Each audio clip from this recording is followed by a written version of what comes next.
ಸಿಂಹರಾಶಿ ವ್ಯಾವಹಾರಿಕವಾಗಿ ಗಮನಿಸಿದಾಗ ಹಣಕ್ಕೆ ಕೊರತೆ ಆಗಬಹುದು. ಸರಿಯಾದಂತಹ ವ್ಯವಸ್ಥೆಯನ್ನು ಮಾಡಿಕೊಂಡು ನಂತರದಲ್ಲಿ ವ್ಯವಹಾರಕ್ಕೆ ಮುಂದಾಗಿ, ಅಂದರೆ ಪೂರ್ವ ಸಿದ್ಧತೆ ಚೆನ್ನಾಗಿರಬೇಕು, ಪ್ಲಾನ್ಡಾಗಿ ಎಲ್ಲ ಕೆಲಸವನ್ನು ಮಾಡಬೇಕು ಅಂತ ಅರ್ಥ.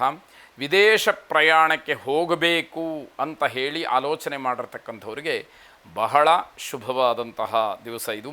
ನೀವು ಹೊಸದಾಗಿ ಯಾವ ವ್ಯವಹಾರವನ್ನು ಕೂಡ ಆರಂಭ ಮಾಡ್ತಕ್ಕಂಥದ್ದು ಬೇಡ, ಅದು ನಿಮಗೆ ಅಷ್ಟು ಪ್ರಶಸ್ತವಾದಂತಹ ಸಮಯ ಅಲ್ಲ ಅಂತ ಹೇಳಬೇಕು. ಪದವೀಧರ ವಿದ್ಯಾರ್ಥಿಗಳಿಗೆ ಒಂದಷ್ಟು ಗೊಂದಲಗಳು ಹೆಚ್ಚಾಗ್ತಕ್ಕಂಥದ್ದಿದೆ.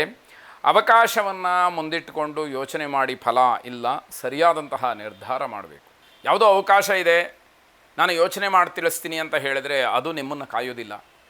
ಆದಷ್ಟು ಬೇಗ ನಿರ್ಧಾರವನ್ನು ಮಾಡಿ ಯಾವುದಾದ್ರೂ ಒಂದು ಆಯ್ಕೆಯನ್ನು ನಿಮ್ಮದಾಗಿಸ್ಕೊಳ್ಬೇಕು ಅನ್ನುವಂಥದ್ದು ಒತ್ತಡ.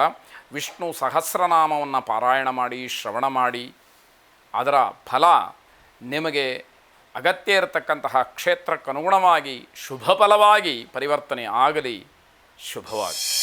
ಕನ್ಯಾರಾಶಿ ಸಾಮಾಜಿಕವಾಗಿ ನಿಮ್ಮನ್ನು ಗುರುತಿಸ್ಕೊಳ್ಳೋದಕ್ಕೆ ಒಂದು ಅವಕಾಶ ಇದೆ. ಪ್ರಾಮಾಣಿಕವಾದಂತಹ ಪ್ರಯತ್ನ, ಪಾರದರ್ಶಕವಾದಂತಹ ಕೆಲಸಗಳನ್ನು ಮಾಡಿ ಉತ್ತಮ ರೀತಿಯಲ್ಲಿ ಆಯ್ಕೆಯನ್ನು ಮಾಡಿಕೊಳ್ಳಿ ಅಂತಕ್ಕಂಥದ್ದು. ಅದೃಷ್ಟಲಕ್ಷ್ಮಿ ನಿಮ್ಮ ಮನೆ ಬಾಗಿಲಿಗೆ ಬರಬಹುದು. ಸ್ವೀಕಾರ ಮಾಡೋದು, ಗೊತ್ತಿಲ್ಲದೆ ತಿರಸ್ಕಾರ ಮಾಡ್ತಕ್ಕಂಥದ್ದು ಎರಡೂ ಕೂಡ ನಿಮ್ಮ ಕೈಯಲ್ಲಿರುತ್ತೆ.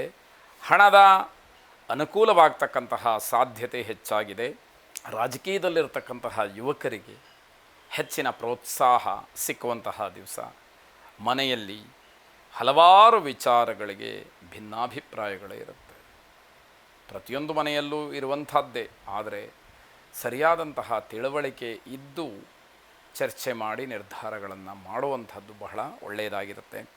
ಯಾವುದಾದ್ರೂ ದುರುಪಯೋಗ ಆಗತ್ತೆ ಅನ್ನುವಂತಹ ಕೆಲಸದಲ್ಲಿ ನೀವು ಬಹಳ ಜಾಗ್ರತೆಯನ್ನು ವಹಿಸಿ ಸರಿಯಾದಂತಹ ಕ್ರಮದಲ್ಲಿ ಕಾರ್ಯತತ್ಪರರಾಗಿ ಅಂತಕ್ಕಂಥದ್ದು ಸೂಚನೆ. ನದೀ ತೀರದಲ್ಲಿರ್ತಕ್ಕಂತಹ ದೇವಿಯನ್ನು ಪ್ರಾರ್ಥನೆ ಮಾಡಿ ಆ ಜಗನ್ಮಾತೆಯ ಅನುಗ್ರಹಕ್ಕೆ ಪಾತ್ರರಾಗಿ, ಶುಭವಾಗಿ. ತುಲಾರಾಶಿ ಮನೆಯಲ್ಲೋ, ವ್ಯವಹಾರದಲ್ಲೋ, ಕೆಲಸದಲ್ಲೋ, ವಿದ್ಯಾರ್ಥಿ ಜೀವನದಲ್ಲೋ ಏನಾದರೂ ಸಮಸ್ಯೆಗಳಾದರೆ ಆ ಸಮಸ್ಯೆ ಬಗ್ಗೆ ಸಿಟ್ಟಿಗೇಳುವುದಕ್ಕಿಂತ, ಕೆರಳುವುದಕ್ಕಿಂತ ಮುಂಚಿತವಾಗಿ ನಿಧಾನವಾಗಿ ಆಲೋಚನೆ ಮಾಡಿ ಬುದ್ಧಿವಂತಿಕೆಯಿಂದ ಅದನ್ನು ಬಗೆಹರಿಸ್ಕೊಳ್ಳಿ. ಯಾವುದೇ ಜಗಳಕ್ಕೆ ಅವಕಾಶಗಳು ಬೇಡ ಅಂತ ಅರ್ಥ. ವಾದ ವಿವಾದಗಳು, ಜಗಳ ಇದು ಯಾವುದು ಪರಿಹಾರ ಅಲ್ಲ. ಹಾಗಾಗಿ ತಾಳ್ಮೆಯಿಂದ ಶಾಶ್ವತವಾದಂತಹ ಪರಿಹಾರವನ್ನು ಕಂಡುಕೊಳ್ಬೇಕು ಅನ್ನುವಂಥದ್ದು. ಪ್ರೀತಿಸಿ ಮದುವೆಯಾದವರಲ್ಲಿ, ಲವ್ ಮ್ಯಾರೇಜ್ ಆದವರಲ್ಲಿ ಪರಸ್ಪರ ಜಗಳಕ್ಕೆ ಅವಕಾಶ ಇರುತ್ತೆ. ಜಗಳವನ್ನು ತಪ್ಪಿಸ್ಕೊಳ್ಳಿ, ಜಗಳ ಮಾಡಬೇಡಿ. ಆತ್ಮವಿಶ್ವಾಸವನ್ನು ಕಡಿಮೆ ಮಾಡಿಕೊಳ್ಬೇಡಿ, ತಾಳ್ಮೆ ಇರಲಿ. ತಾಳ್ಮೆ ಕೆಟ್ಟಾಗ ಕ್ರೋಧ, ವಿವೇಕವನ್ನು ಮರೀತಕ್ಕಂಥದ್ದು, ಕೆರಳುವಂಥದ್ದು, ಅನರ್ಥಗಳನ್ನು ಮಾಡುವಂಥದ್ದು ಇದೆಲ್ಲ ಆಗೋಗುತ್ತೆ. ಅದು ಯಾವುದೂ ಕೂಡ ಬೇಡ. ಪ್ರೇಮಿಗಳ ಮಧ್ಯದಲ್ಲಿ ಬಿರುಕುಂಟಾಗ್ತಕ್ಕಂಥದ್ದು, ಮನಸ್ತಾಪ ಬರುವಂಥದ್ದು, ಪರಸ್ಪರ ಒಬ್ಬರನ್ನು ತಿರಸ್ಕಾರ ಮಾಡ್ತಕ್ಕಂತಹ ಬುದ್ಧಿ, ಹೀಗೆಲ್ಲ ಆಗುವ ಸಾಧ್ಯತೆಗಳು ಹೆಚ್ಚಾಗಿದೆ. ತಲೆನೋವು, ಮಾನಸಿಕವಾದಂತಹ ಉದ್ವೇಗ ಇದೆಲ್ಲವನ್ನು ಅನುಭವಿಸಬೇಕಾಗತ್ತೆ. ವೈವಾಹಿಕ ವಿಚಾರಕ್ಕೆ ಸಂಬಂಧಪಟ್ಟ ಹಾಗೆ ಕೆಲವು ಸಮಸ್ಯೆಗಳು ಕಾಣುವಂಥದ್ದಿದೆ. ಆದರೆ ಅದನ್ನು ಬಹಳ ಗಾಂಭೀರ್ಯವಾಗಿ ಸ್ವೀಕಾರ ಮಾಡಿ ಅದಕ್ಕೆ ಪರಿಹಾರವನ್ನು ಕಂಡುಕೊಳ್ಬೇಕು. ಎಲ್ಲೂ ಕೂಡ ದಾಂಪತ್ಯದಲ್ಲಿ ಬಿರುಕು ಬರುವ ಹಾಗೆ ನಡ್ಕೊಳ್ಳಬಾರ್ದು ಅನ್ನುವಂಥದ್ದು. ವೃದ್ಧರಿಗೆ, ವಯಸ್ಸಾದಂಥವರಿಗೆ ಸಹಾಯವನ್ನು ಮಾಡಿ ಅವರ ಮನಸ್ಸನ್ನು ಗೆದ್ದು ಅವರ ಆಶೀರ್ವಾದವನ್ನು ಪಡ್ಕೊಳ್ಳಿ.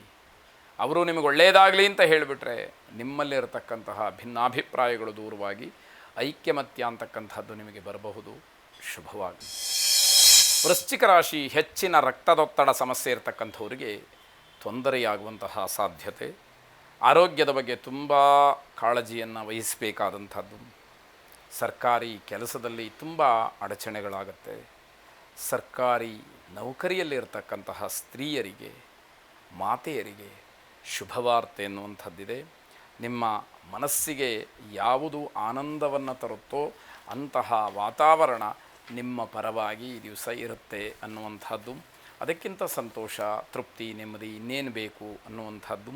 ನಿಮ್ಮ ಕೆಲಸದಲ್ಲಿ ಯಾವುದೇ ಕಾರಣಕ್ಕೂ ಕೂಡ ನೀವು ಆಲಸ್ಯವನ್ನು ತೋರಿಸಬಾರ್ದು. ಯಾವ ಕೆಲಸದಿಂದ ನೀವು ಅನ್ನವನ್ನು ತಿಂತಾಯಿದ್ದೀರೋ, ಜೀವನವನ್ನು ನಡೆಸ್ತಾ ಇದ್ದೀರೋ ಆ ಕೆಲಸಕ್ಕೆ ನ್ಯಾಯವನ್ನು ಒದಗಿಸಬೇಕಾದಂತಹ ಕರ್ತವ್ಯ ನಿಮ್ಮದಾಗಿರುತ್ತೆ. ಇದನ್ನು ಮನಸ್ಸಿನಲ್ಲಿ ಇಟ್ಟುಕೊಂಡು ನೀವು ನಿಮ್ಮ ಕಾರ್ಯವನ್ನು ಮಾಡಬೇಕಾಗತ್ತೆ. ಪಾರ್ವತೀ ದೇವಿಯನ್ನು ಪ್ರಾರ್ಥನೆ ಮಾಡಿ, ಗೌರೀ ದೇವಿ ಸರ್ವಮಂಗಲ ಮಾಂಗಲ್ಯೆ ಶಿವೆ ಸರ್ವಾರ್ಥ ಸಾಧಿಕೆ ಶರಣ್ಯೆ ತ್ರ್ಯಂಬಕೆ ಗೌರಿ ನಾರಾಯಣಿ ನಮೋಸ್ತುತೆ ಎಂಬುದಾಗಿ ನಿಮ್ಮ ಪ್ರಾರ್ಥನೆ ಇರಲಿ. ಶುಭವಾಗಿ.